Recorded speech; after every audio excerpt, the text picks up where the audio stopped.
Hermanos, buenos días. Sean bienvenidos ustedes a este culto que tenemos para la honra y gloria de Dios. Hoy domingo 22 de noviembre.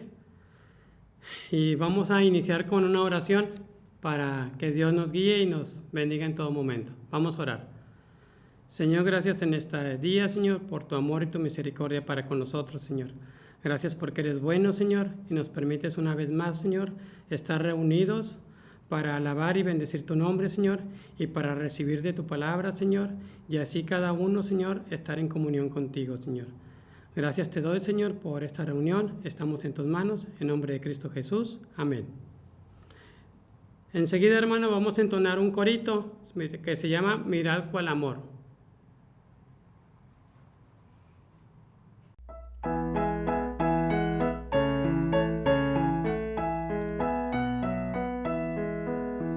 Mirad cuál amor nos ha dado el Padre al hacernos hijos de Dios. Mirad cuál amor nos ha dado el Padre al hacernos hijos de Dios. Para ser llamados hijos de Dios. Para ser llamados hijos de Dios. Mirad cuál amor nos ha dado el Padre al hacernos hijos de Dios. Mirad cuál amor nos ha dado el Padre al hacernos hijos de Dios. Para ser llamados hijos de Dios. Para ser llamados hijos de Dios. Para ser llamados hijos de Dios. Para ser llamados hijos de Dios.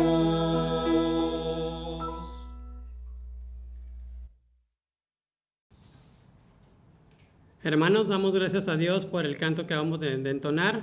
Ahora les invito a que tengamos la lectura, la cual se encuentra en Primera de Tesalonicenses, del versículo 1 al versículo 10.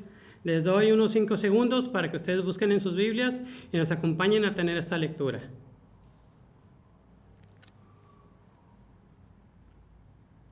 Empecemos, hermanos. Pablo, Silvano y Timoteo, a la iglesia de los tesalonicenses, en Dios Padre y en el Señor Jesucristo, gracia y paz sean a vosotros, de Dios nuestro Padre y del Señor Jesucristo. Damos siempre gracias a Dios por todos vosotros, haciendo memoria de vosotros en nuestras oraciones, acordándonos sin cesar delante de Dios y Padre nuestro de la obra de vuestra fe, del trabajo de vuestro amor y de vuestra constancia en la esperanza de nuestro Señor Jesucristo. Porque conocemos, hermanos amados de Dios, vuestra elección, pues nuestro evangelio no llegó a vosotros en palabras solamente, sino también en poder, en el Espíritu Santo y en plena certidumbre, como bien sabéis cuáles fuimos entre vosotros por amor de vosotros. Y vosotros vinisteis a ser imitadores de nosotros y del Señor, recibiendo la palabra en medio de gran tribulación, con gran gozo del Espíritu Santo, de tal manera que habéis sido ejemplo a todos los de Macedonia y de Acaya que han creído. Porque partiendo de vosotros ha sido divulgada la palabra del Señor, no solo en Macedonia y Acaya, sino que también en todo lugar vuestra fe en Dios se ha extendido, de modo que nosotros no tenemos necesidad de hablar nada, porque ellos mismos cuentan de nosotros la manera en que nos recibisteis y cómo os convertisteis de los ídolos a Dios para servir al Dios vivo y verdadero, y esperar de los cielos a su Hijo, al cual resucitó de los muertos, a Jesús, quien nos libra de la ira venidera. Hermanos, esta fue la palabra de Dios. Estuvo ubicada en Primera de Tesalonicenses, capítulo 1, del versículo 1 al 10. Ahora vamos a continuar con otro canto, el cual se llama Redimidos por Cristo.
Gracias a Dios por este canto, hermanos.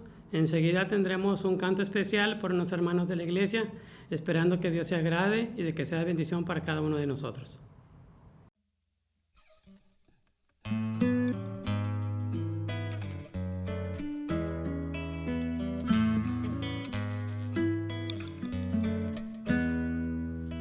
Aquel que la buena obra empezó,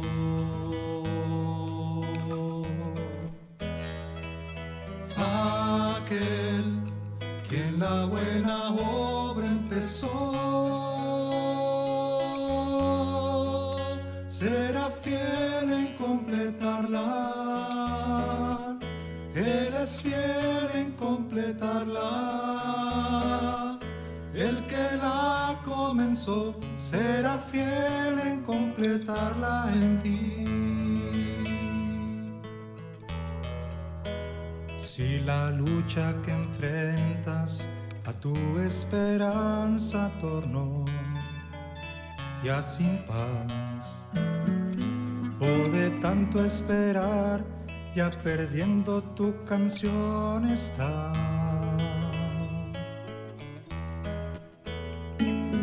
puedes creer que su mano está en ti, seguro estás, nunca te ha de abandonar, eres su gozo y su gran tesoro aquí. Aquel que la buena obra empezó,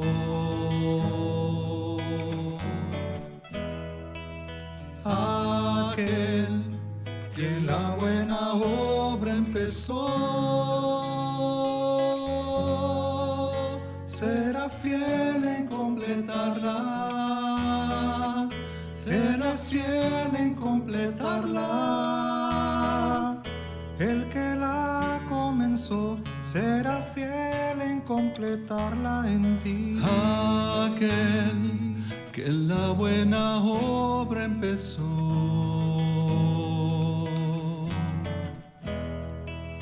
aquel que la buena obra empezó, será fiel en completarla, serás fiel en completarla. El que la comenzó será fiel en completarla en ti.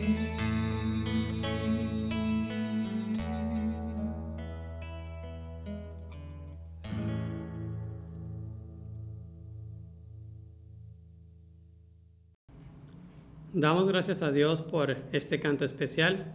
Ahora damos lugar al pastor Cristóbal Jiménez para la presentación de la palabra de Dios. Buenos días, hermanos, y Dios les bendiga. Buenos días, estimados hermanos. Gracias a Dios porque nos permite volver a vernos a través de este medio y poder llegar a sus hogares con el mensaje de la palabra del Señor. Les invito para que sigamos orando por nuestros hermanos que están sufriendo por esta enfermedad y por otras enfermedades que están aquejando sus cuerpos. Y también les pido que podamos ser prudentes para cuidarnos y poder glorificar el nombre del Señor con nuestro accionar. Como podrán darse cuenta, hemos cambiado un poquito el escenario para cuidarnos precisamente de esto. Estamos bien, gracias a Dios, gracias al Señor no estamos infectados, pero quisiera guardarme un poquito dado que he tenido que salir fuera de la ciudad y entonces al regresar vale más que guardemos el protocolo que las autoridades nos han pedido. Queremos agradecer al Señor por todas las personas que se conectan, por nuestros hermanos de otras iglesias y también por nuestros hermanos de nuestra iglesia. Yo espero que podamos disfrutar de la palabra del Señor y de este día. Les invito entonces a inclinar nuestro rostro. Vamos a tener una palabra de oración. Padre eterno, te damos muchas gracias en esta hora de la mañana por lo bueno que eres con nosotros. Gracias por tu amor, por tu misericordia, por tu perdón, por toda la provisión que tú nos das, Señor.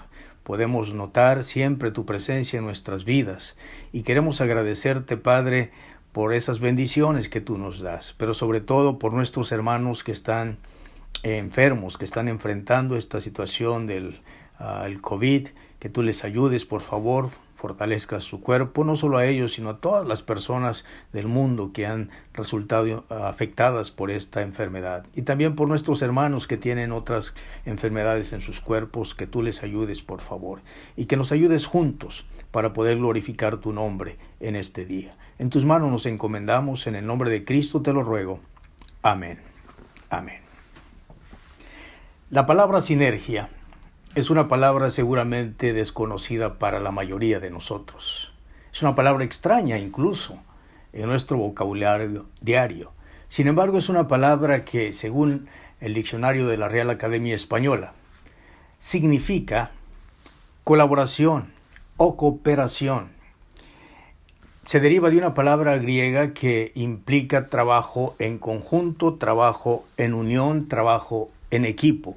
De tal forma que la sinergia es un trabajo o un esfuerzo, según el diccionario, que se usa para realizar o se emplea para realizar una determinada tarea muy compleja. Y yo diría tan sencilla también.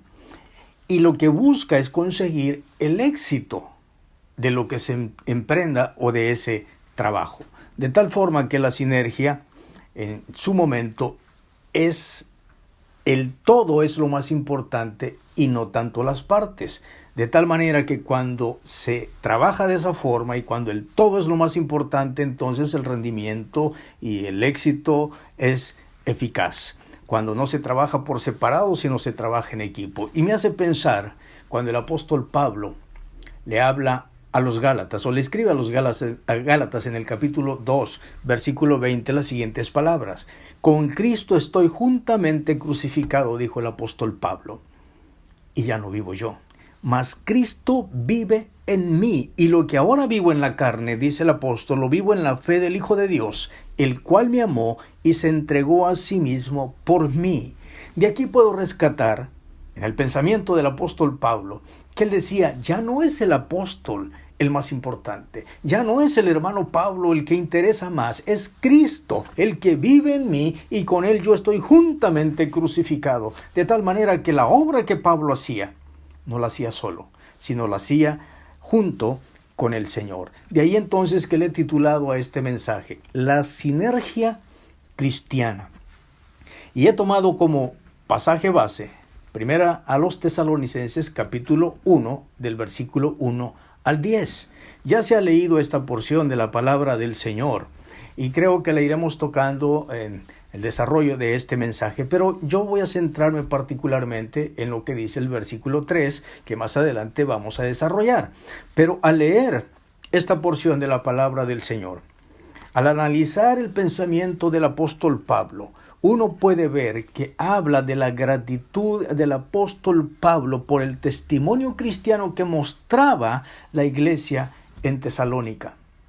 Era impactante lo que Pablo veía y escuchaba de estos hermanos, que lo hace agradecer a Dios, dar gracias a Dios por el testimonio de estos hermanos. Si ustedes notan el versículo 2, dice Pablo, y damos siempre gracias a Dios por todos vosotros. Era algo que había motivado a Pablo, era algo que animaba a Pablo el saber que aquellos creyentes con los cuales había trabajado, según el capítulo 17 del libro de los Hechos, por 3 semanas, 3 días de reposo, se habían aferrado a la palabra de Dios y ahora la estaban poniendo en práctica, y Pablo estaba muy contento por eso. Un planteamiento que podemos tomar de esta porción de lo que dice la palabra del Señor allí es lo siguiente: la iglesia también es fortalecida con el ejercicio de los deberes cristianos de cada uno de sus miembros. Es verdad que la iglesia se fortalece al estudiar la palabra de Dios. Eso no lo podemos negar. La iglesia es fortalecida siempre cuando clama a Dios por su ayuda. Es fortalecida cuando escudriña la palabra del Señor. Cuando analiza y medita en la palabra del Señor, la iglesia es fortalecida. Pero también es fortalecida cuando cada uno de sus miembros pone en práctica los deberes cristianos que la palabra de Dios nos marca. Ahora podríamos preguntarnos, ¿cuáles son esos deberes capitales que hacen que la iglesia sea fortalecida?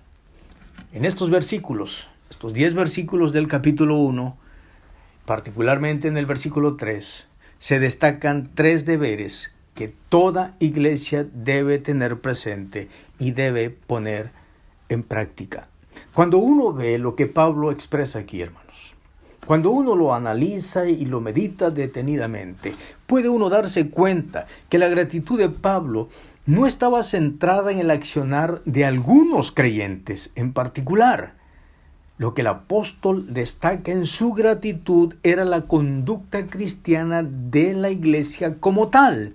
Todos los cristianos entonces estaban inmersos en esto y ambos, como iglesia, mostraban un testimonio puro al mundo que los rodeaba en aquel entonces. De tal forma que cuando uno lee los versículos 7 al 9, allí se destaca el gran impacto, el gran testimonio que esta iglesia tenía. Y eso es lo que hace significativo esta porción de la palabra de Dios. Pero también cuando uno ve lo que Pablo hace, no solamente él lo estaba haciendo, sino que dice la Biblia que también estaban inmersos sus colaboradores. El contagio que Pablo hacía o tenía sobre ellos, los hacía que ambos dieran gracias a Dios. Por eso dice el 2, damos siempre gracias a Dios por todos vosotros. ¿Quiénes daban gracias a Dios por la iglesia en Tesalónica? Pablo, Silvano y Timoteo. Esto nos indica que ellos trabajaban en equipo.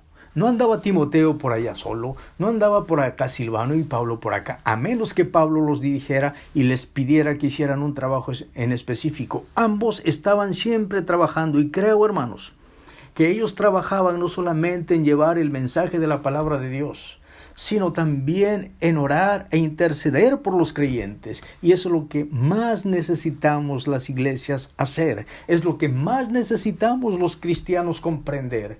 Trabajar en equipo para la gloria de Dios.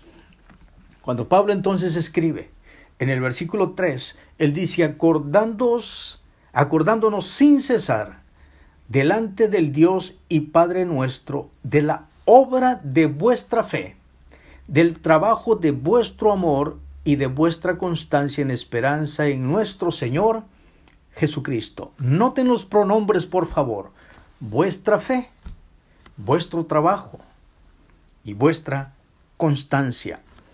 Características que mostraban o deberes que indicaban que el esfuerzo era colectivo y de manera colectiva buscaban glorificar el nombre de Dios. La oración de Pablo entonces y sus compañeros de milicia se centra en estos 3 deberes o 3 características, pudiéramos pensar, que evidenciaban que la iglesia en Tesalónica era una iglesia del Señor. Y no solo evidenciaba que era una iglesia del Señor, sino que evidenciaba incluso cómo llevaban a cabo en su diario vivir estos deberes. De tal manera que cuando uno ve lo que dice el versículo 3, puede uno muy sencillamente bosquejar esos deberes. Y el primero de ellos dice la palabra de Dios, de lo cual Pablo daba gracias a Dios y se acordaba delante del Señor de la obra de vuestra fe. De tal forma que el primer deber era el ejercicio de la fe. Los cristianos estamos acostumbrados a esta palabra. Esta palabra sí nos es común, nos es muy fácil de recordar. La pronunciamos a cada momento. Cuando uno le pregunta a los hermanos si tienen fe en Cristo, los hermanos dicen amén. Cuando uno le pregunta a un joven, a una señorita si tiene fe en el Señor, dice sí tengo fe. Hablamos de la fe a cada instante. Pero cuando Pablo habla aquí, a la iglesia de Tesalónica, él habla del obrar de la fe. No tanto de la fe, sino del obrar de esa fe. Si podemos recordar, cuando esta iglesia inició, capítulo 17, libro de los Hechos, su inicio fue muy particular. Fue muy particular porque cuando Pablo en su segundo viaje misionero pasó por esta importante ciudad.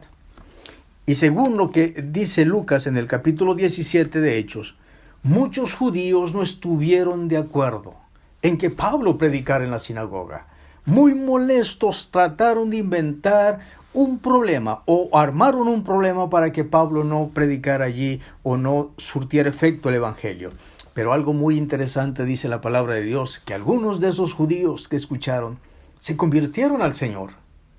Pero el versículo 4 del Hechos 17 dice que de los griegos piadosos, gran número y mujeres nobles no pocas se convirtieron. ¿Qué quiere decir esto? Que la iglesia en Tesalónica comenzó con mucha gente.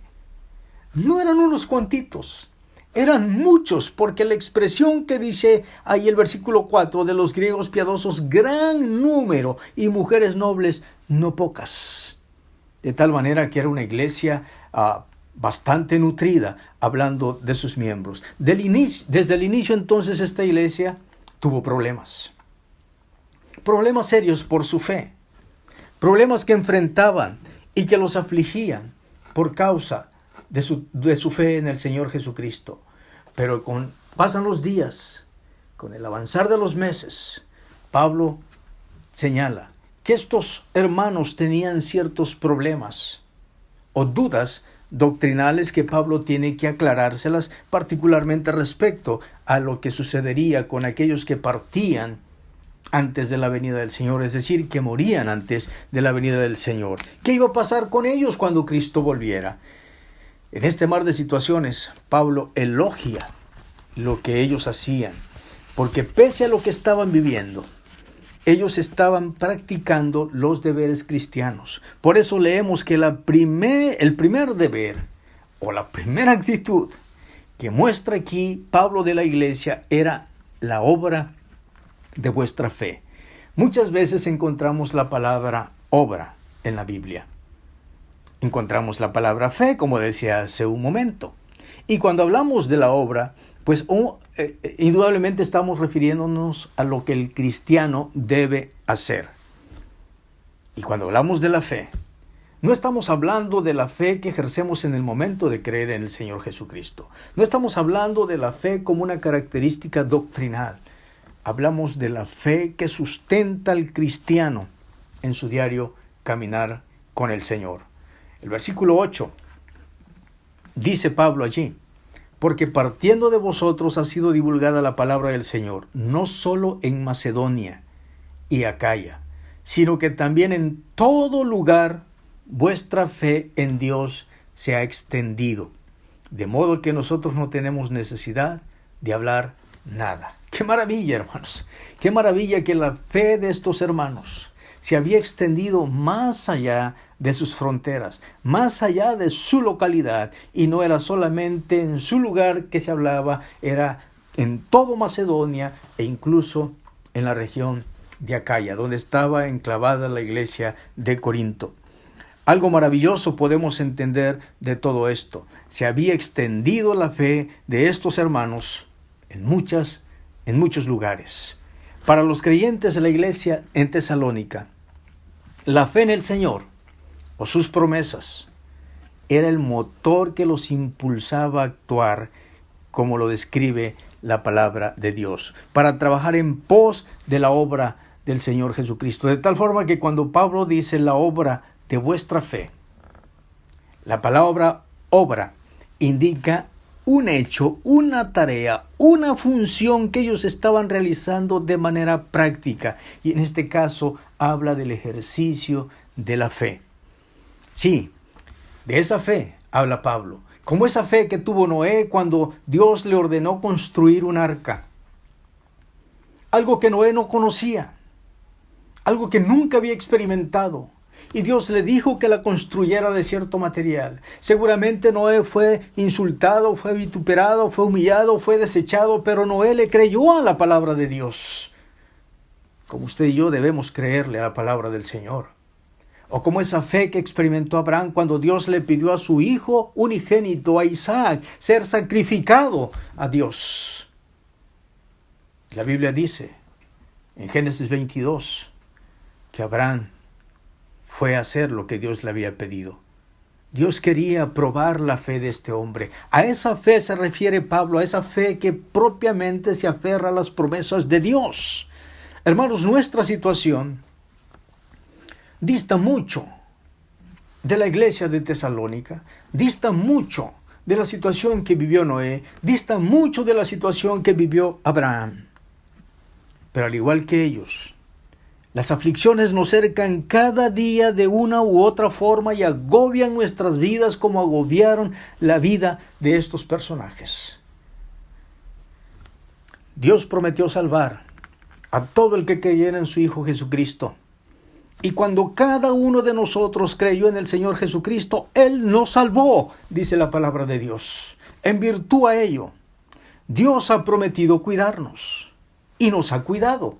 ¿De qué manera? No lo sabemos. Cada uno de ustedes ha experimentado el cuidado de Dios de una u otra forma. Y cada una de ustedes, y tanto yo, seríamos una historia caminando de cómo Dios nos ha cuidado en su gracia y en su misericordia. Pero no solamente ha prometido cuidarnos, ha prometido sostenernos, y Dios nos ha sostenido.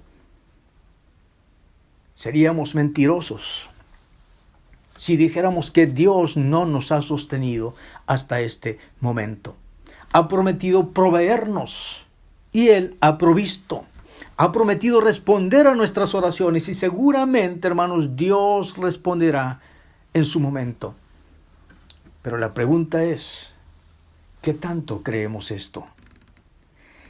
¿Qué tanto nos alienta saber esto de Dios que nos ayude a conducirnos como Él nos pide, a poner en ejercicio esa fe que nosotros decimos tener en Él? ¿Qué tanto creemos que eso es o será una realidad en nuestras vidas? Hermanos, la fe debe manifestarse clara y vivencialmente en nuestras vidas. Este es el primer deber que Pablo destaca de la iglesia en Tesalónica, que procuraban vivir todos los días y de esta manera eran fortalecidas. El segundo deber que Pablo marca, dice la palabra de Dios allí, que Pablo hacía memoria y se acordaba sin cesar delante de Dios del trabajo de vuestro amor. Del trabajo de vuestro amor. De tal manera que el segundo deber era el ejercicio del amor. Notemos lo que dice el texto. Del trabajo de vuestro amor. El segundo deber de los cristianos en Tesalónica se centra precisamente en el ejercicio del amor. Cuando Pablo dice del trabajo, notamos que es el amor el que los impulsaba para realizarlo. No solamente vimos anteriormente que la fe los impulsaba para creer en las promesas de Dios. El amor tomaba su lugar también de una manera práctica en la vida de esta iglesia. Y una vez más pudiéramos preguntarnos cuando Pablo dice el trabajo de vuestro amor, ¿a qué trabajo se refería? Cuando nosotros decimos trabajo, pensamos en la realización de una tarea y no está mal. Eso es lo que entendemos en nuestro lenguaje cuando hablamos de la palabra trabajo. De un accionar que realizamos. Por ejemplo, a veces decimos, pasé mucho trabajo para llegar aquí.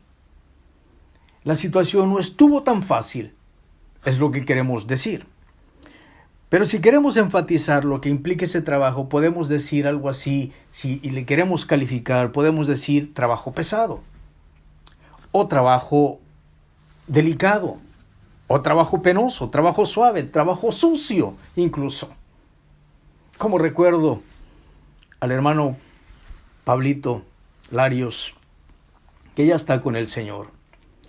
Un día platicando conmigo, me dice, hermano Cristóbal, hay trabajo sucio que deja mucho dinero. Yo me quedé pensando, trabajo sucio que deja mucho dinero. Pues lo que vino a mi mente inmediatamente fue, pues cosas ilícitas. Y él me dijo, no piense de esa manera. Hay trabajos sucios que dejan mucho dinero. ¿Cuáles son esos trabajos, hermano? Dijo, bueno, supongamos que en este pueblo hay 1000 casas, 1000 familias. Todos los días generan basura. Si yo me fuera por cada casa todos los días, preguntándoles si desean que yo les tire la basura a cambio de $1. Y suponiendo que 300 o 400 casas accedieran a darme ese trabajo, pues yo tendría 300 o 400 pesos diarios para la manutención de mi familia. Trabajo sucio que deja dinero. Cuando queremos enfatizar algo, hablamos algo así, pero cuando Pablo habla aquí del trabajo, obviamente no era un trabajo sucio, pero sí era un trabajo, era un accionar que hacían los creyentes, pero no era una labor que hacían con las manos, obviamente, sino implicaba mucho más. El diccionario teológico Vine, cuando habla de la palabra trabajo, usa varias palabras o diferentes palabras para expresar lo que quiere decir. Cuando querían enfatizar el trabajo como un negocio o una negociación, usaban la palabra griega ergasia. Esto significaba que lo que estaban tratando de decir que este trabajo era una negociación. Estamos trabajando para llegar a un acuerdo, tal vez pudiéramos pensar. Cuando querían enfatizarlo como un deber o como una función, usaban una palabra que se lee así, creía. Cuando usaban esta palabra, lo que querían enfatizar era la función o el deber que se realizaba. Cuando el énfasis era como un perjuicio o como un daño para el que lo ejercía, entonces usaban otra palabra que se pronuncia hubris. De tal forma que cuando alguien pudiera pensar en el trabajo como un prejuicio, pudiera decir, pues el trabajo me da alergia, o el trabajo me causa mucho malestar, o algo así por el estilo. Pero cuando deseaban enfatizar el trabajo pesado, usaban la palabra kopos. Y esta palabra significaba apalear. Tal vez este término también no sea tan adecuado en nuestro tiempo, pero apalear era el hecho de dar con algo a una persona o a un objeto con el fin de poder cansarlo. De tal manera que habla de cansancio extremo. No solamente habla de apalear, significa también azotar. Habla de un trabajo forzado que desembocaba en la fatiga y en la angustia, de ese trabajo tan penoso y tan arduo que agobiaba el alma de quien lo ejercía. Cuando Pablo entonces escribe el trabajo de vuestro amor, usa precisamente esta palabra. Y los cristianos de Tesalónica entonces no trabajaban o ejercían el amor. Cuando Pablo habla del trabajo de vuestro amor, no era un trabajo hecho solo para gastar energías. No era un trabajo solamente para convivir o para tener compañerismo, sino era el trabajo que los llevaba hasta la fatiga o a la angustia de su alma. Y creo, por lo que enseña la palabra de Dios, que ese trabajo indicaba aquí, hermanos, lo que les movía era la predicación del evangelio a las personas perdidas. Por eso notamos que donde quiera que ellos iban, donde quiera que pasaban, dice Pablo, no hay necesidad que nosotros digamos algo, porque ya ellos habían hecho su trabajo. Pero no solamente a los perdidos, ese amor también era entre ellos. Si uno lee el capítulo 4 de esta epístola, en el versículo 9 dice de la siguiente manera: pero acerca del amor fraternal no tenéis necesidad de que os escriba, dice Pablo, porque vosotros mismos habéis aprendido de Dios que os améis unos a otros. Y también lo hacéis así con todos los hermanos que están en toda Macedonia. ¡Qué bendición! Esta iglesia practicaba el amor. Ejercía el amor como Dios lo había mandado, no solamente a los perdidos, sino entre ellos como cristianos. Y era llevado, según lo que describe la palabra kopos, bajo severa angustia, provocado por las circunstancias, no solo culturales, sino sociales y políticas que prevalecían en aquel entonces. Ese trabajo requería sabiduría, requería fortaleza sobrenatural para poder impactar la vida de aquellas personas y ser fortalecidos entre ellos. Por lo tanto, hermanos, el amor ha de motivarnos para hacer el trabajo cristiano. El trabajo no solo material, sino más bien espiritual, será la prueba de la fuerza de nuestro amor. Ese amor que se ve, ese amor que no solamente se habla, sino que se practica, se experimenta. ¿Cuánta falta nos hace hoy en día a los creyentes, a las iglesias, recuperar el verdadero significado del amor? Porque el amor no solo son palabras bonitas, no solo son halagos, es mucho más que eso. Se trata de una obra concreta en el bien de otro e implica, primero, sacrificio. Y segundo, implica esfuerzo. Es el amor al Señor el que verdaderamente nos debe mover a obrar de esa manera. Se cuenta de un joven que, bajo la promesa de casarse con cierta chica, y no habiendo tantas oportunidades en su comunidad, decidió emigrar a la ciudad en busca de trabajo. Y le prometió a su novia que volvería para casarse con ella y que no deberían perder la comunicación por nada del mundo. El chico emigró. No había teléfonos celulares, no había correos electrónicos. La única manera de poder comunicarse era a través del correo, las cartas. Así que cada semana este joven escribía una carta a su prometida. Y cada semana iba al correo para saber si tenía carta para él. Y así pasaron las semanas. E iba y regresaba triste. Veía a la gente que recogían sus cartas y muy contentos las abrían y las leían y muy felices se mostraban. Y para él no había nada. Así pasaron los meses. 1, 2, 3 meses. Hasta que de repente apareció la primera carta. Él no dejaba de escribirle a su prometida. Pero apareció la primera carta. Y en la primera carta, ella le decía: te amo mucho y te extraño. Solo pienso en ese momento cuando nos casemos. ¡Qué bonitas palabras! Yo también pienso lo mismo, decía aquel joven. Y siguió la misma rutina, escribiendo. Pasaron otros 4 meses y llegó otra carta. Tardaba un poco en escribir esta chica. Y ella le decía en la siguiente carta: te echo mucho de menos. La distancia no me es una fiel aliada. Mis emociones me traicionan. Este era un indicio entonces que algo estaba comenzando a pasar. Que ese amor que se habían jurado estaba comenzando a enfriarse. Pero él le decía: no te preocupes, ya pronto estaremos juntos.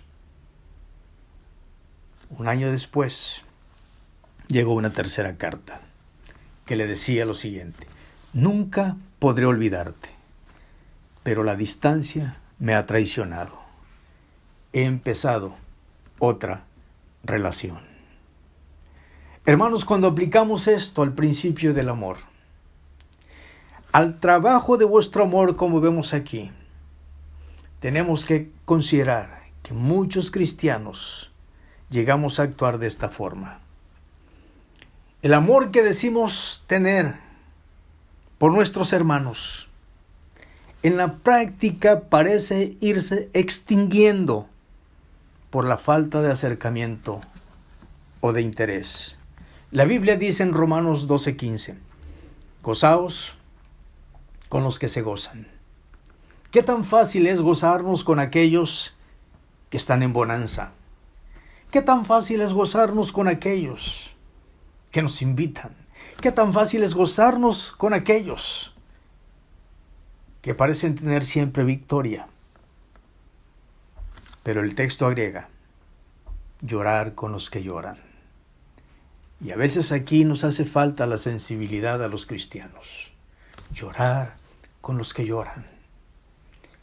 Pablo elogiaba el obrar del trabajo, del amor de la iglesia en Tesalónica. Y parece que día a día la iglesia cristiana, los mismos cristianos, cada día vamos siendo inefectivo el obrar del amor cristiano. Sí, decimos amar, proclamamos amar, pero la realidad es que en la práctica a veces eso deja mucho que desear. Estamos viviendo, hermanos, en un tiempo sin precedente.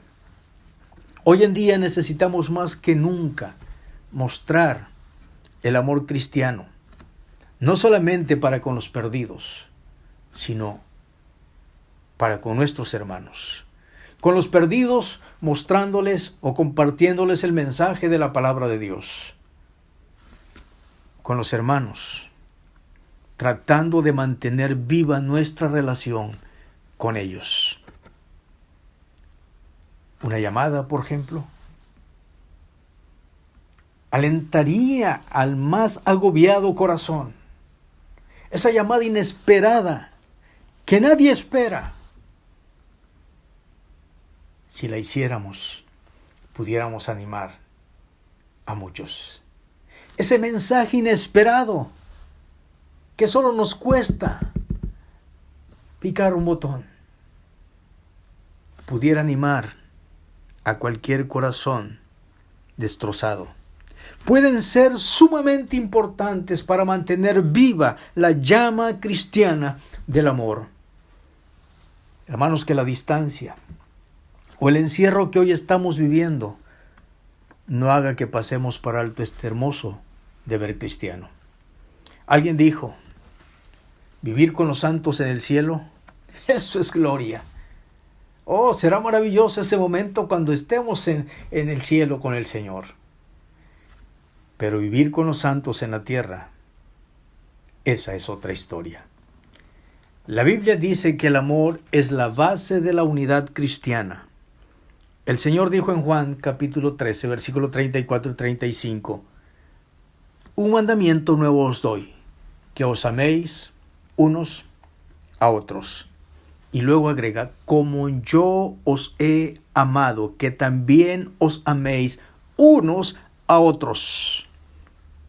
Y el Señor finaliza con esta expresión. En esto conocerán todos que sois mis discípulos, si tuviereis amor los unos por los otros. Qué bendición estudiar el deber que esta iglesia practicaba. Qué bendición poder saber que hubieron cristianos que con tan poquito tiempo en su vida, después que recibieron el mensaje, ponían en práctica lo que habían aprendido de la palabra de Dios. ¿Cuánto nos cuesta a nosotros a veces expresarlo? Pero cuánto podemos aprender de esta expresión y de esta porción de la palabra de Dios, del accionar de esta amada iglesia. Así que el segundo deber que ellos practicaban era el ejercicio del amor. No solamente el ejercicio de la fe, estaban conscientes y firmes en las promesas del Señor. Sustentaba su alma y su vida en su diario caminar con el Señor. Y la experiencia cristiana los llevaba un paso más allá, a mostrarse amor entre ellos y mostrar amor a los perdidos. El tercer deber que la iglesia practicaba.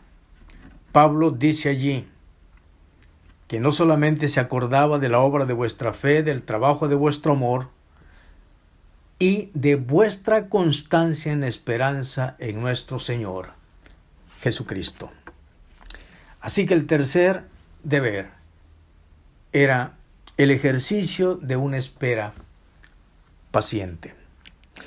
La palabra esperanza, porque ahí la dice el texto, no habla aquí como una connotación de duda, como cuando a veces decimos, yo tengo la esperanza que llueva, porque ya tiene tiempo que no ha llovido porque he sembrado algunas semillas, tengo la esperanza que llueva, pero no tengo nada de seguridad. Entonces, no hay algo cierto en eso. Estoy expresando que tengo la esperanza, pero dudando a la vez que esto suceda. O tal vez cuando digo yo tengo la esperanza de que vendrá, tal vez a la promesa de alguien o de algo, pero sin saber si eso sucederá. Aquí la palabra esperanza es sin duda referida en el sentido de lo que dice el versículo 10. Si ustedes notan ahí en su Biblia, por favor, dice la palabra del Señor, y esperar de los cielos a su Hijo, el cual resucitó de los muertos, a Jesús, quien nos libra de la ira venidera. De tal forma que esa esperanza que ellos tenían no era que los problemas iban a acabar, no era que los problemas no iban a suceder, sino era la esperanza de que un día el Señor Jesucristo vendría por ellos y los llevaría a su presencia.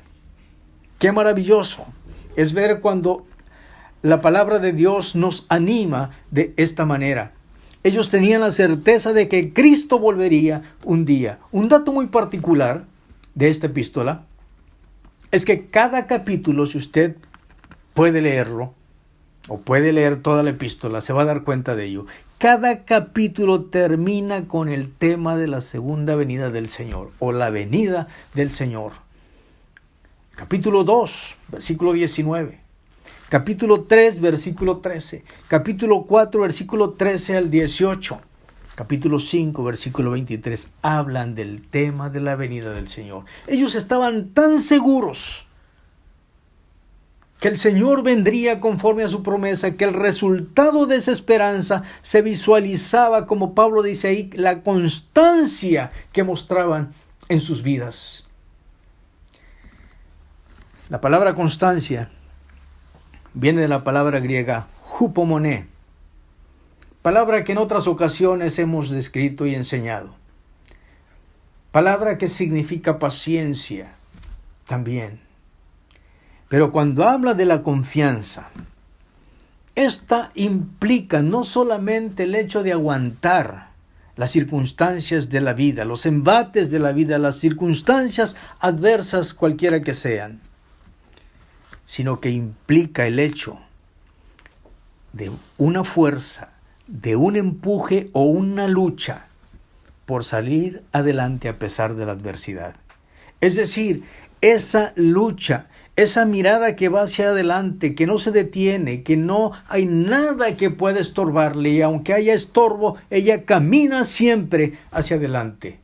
La constancia, dice Pablo, implica el esfuerzo de vivir una vida completamente diferente para influenciar a otros y glorificar el nombre de Dios. Si ustedes ven en lo que dice el versículo 7 de este mismo capítulo, dice: de tal manera que habéis sido ejemplo, a todos los de Macedonia y de Acaya que han creído. Qué gran testimonio de estos hermanos. Qué gran testimonio de esta iglesia. Donde quiera que iban, hablaban bien de ellos. Donde quiera que iban, predicaban el evangelio. Todos los que los veían, sabían que eran una iglesia de Cristo. Sabían que eran verdaderos creyentes. Sabían que eran personas que habían no solamente aceptado al Señor Jesucristo, sino que vivían para el Señor Jesucristo. Qué maravilloso ejemplo de esta iglesia, hermanos. Un día el Señor volverá, según su promesa. Qué gloriosa esperanza tenemos los creyentes, porque cuando ésta se cumpla, es decir, la promesa que tenemos del Señor, que Él vendrá, ya no habrá más dolor. Ese dolor que hoy nos agobia, ese dolor de nuestro cuerpo, de nuestra alma. A veces nos parecemos a aquel viejo camión que había que darle cuerda para que pudiera arrancar. A veces así nos pasa a nosotros. Ya no habrá dolor. Ya no habrá que darnos cuerda para poder arrancar. Estaremos en la presencia del Señor. Y no solamente, hermanos, no habrá dolor, no habrá más tristeza. Hoy causa tanta tristeza ver todo el sufrimiento del mundo, ver todo lo que pasa a nuestro alrededor, que agobia nuestra alma. Ya no habrá enfermedad. Esas enfermedades tan complicadas que hoy en día existen, ya no existirán. Ya no habrá aflicción. Ya no habrá COVID-19. Ni habrá COVID-20 ni 21. No habrá pandemia que nos azote. No habrá pandemia que nos angustie ni pandemia que nos mate. Porque estaremos en la presencia de nuestro Salvador. Hoy vivimos los estragos del pecado, hermanos. Y no podremos escapar de ello mientras estemos en esta tierra. Pero ese día vendrá. Ese día que Cristo prometió vendrá. Y cuando eso suceda, harán eco las palabras del himnólogo que escribió el himno 494. Allá no habrá tribulación. Que en su primera estrofa dice: cuando mis luchas terminen aquí y ya seguro en los cielos esté. Cuando el Señor mire, al Señor mire cerca de mí, por las edades, dice el himnólogo, mi gloria será. Qué glorioso será ese momento. Pero mientras eso sucede, nuestra meta, hermanos, como creyentes, nuestra meta como iglesia, es decir, una iglesia que glorifique el nombre de Dios, una iglesia que luche. Hermanos, que nuestra meta como creyentes, como iglesia, sea el hecho de ser una iglesia que glorifique el nombre de Dios, una iglesia que luche por dar un buen testimonio, que luche por vivir y compartir su fe, que aun a pesar del dolor, de la angustia que nos agobie, podamos compartir la fe en nuestro Señor Jesucristo. Que a pesar de lo que pueda sucedernos, podamos practicar el amor cristiano como una muestra de nuestra relación con el Señor y que vivamos sirviendo a Él en espera de ese glorioso regreso que Él nos ha prometido. La vida de la iglesia en Tesalónica era algo tan agradable que resonaba en los oídos de quienes los conocían y los veían. Pero podemos notar algo más. Más allá de impactar a los de afuera, el impacto era el que se tenía dentro de la iglesia. La iglesia era fortalecida por la práctica de la fe de todos. Por eso Pablo escribe la obra de vuestra fe. La iglesia era fortalecida también por el ejercicio del amor de todos. El trabajo de vuestro amor, escribió Pablo. Y la iglesia era fortalecida por la esperanza de todos en el regreso de nuestro Señor Jesucristo. A pesar de lo que estaban viviendo y a pesar de lo que estaban experimentando, ellos practicaban estos deberes cristianos. Se cuenta una antigua fábula de un reloj que le decían el reloj del abuelo. Un reloj que permaneció por 3 generaciones en manos de sus dueños originales. Pero un día más que otro lo vendieron. El reloj marcaba fielmente los minutos, las horas, todos los días. Así que lo vendieron. Y su nuevo dueño se percató que al reloj tenían que colocarle una piedra para que pudiera funcionar amarrado con una cuerda. Él, pensando en el pobre reloj, le quitó la piedra con la cuerda. El reloj preguntó: ¿por qué me haces eso? No debes quitarme esto. Y su nuevo dueño le dijo: lo único que deseo es quitarte esta pesada carga. Y el reloj le dijo: no me lo quites. Ponlo, por favor, de nuevo. Esta carga es la que me hace andar todos los días. Estimados hermanos, las pruebas nos hacen mirar hacia el Señor Jesucristo. ¿Cómo miraba esta iglesia? Mientras ellos practicaban sus deberes cristianos, miraban a aquel que vendría un día por ellos. Nos hacen caminar con el Señor y nos hacen afirmar nuestra fe en sus promesas. Nos hace mostrar el amor cristiano entre los creyentes y nos alienta. Cuando vienen las pruebas, nos alienta en la promesa de ese glorioso momento cuando Cristo dijo que vendrá por nosotros.